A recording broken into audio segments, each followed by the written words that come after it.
అందరికీ నమస్కారం. ఈరోజు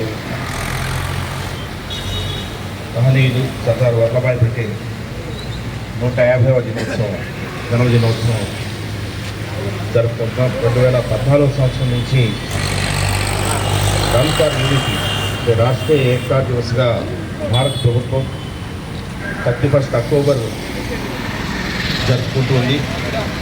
ఈసారి దీపావళి అదేవిధంగా వీరి జన్మదినోత్సవం రెండు కూడా ఒకరోజు రావడం యాదృచ్ఛికమైన మరి వీరి పోరాటాన్ని మనం గుర్తు చేసుకోవాల్సిన అవసరం ఎంతైనా ఉంది.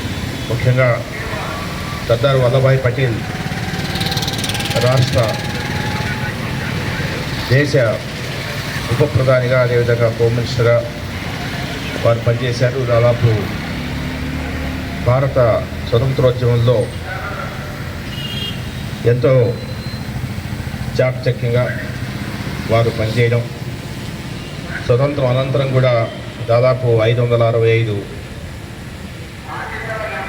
సంస్థానాలని భారత ప్రభుత్వంలో విలీనం చేయడంలో వారి పాత్ర ఎంతో శ్లాఘనీయం. ఆ మహనీయుడి జన్మదినోత్సవాన్ని ప్రతి సంవత్సరం రన్ ఫర్ యూనిటీ రాష్ట్రీయ ఏకతా దివస్గా జరుపుకోవడం మన బాధ్యత. అందుకే ఈరోజు ఈ రన్ని 2 కిలోమీటర్స్ రన్ని ఈరోజు నేను ప్రారంభిస్తున్నాను. Thank you.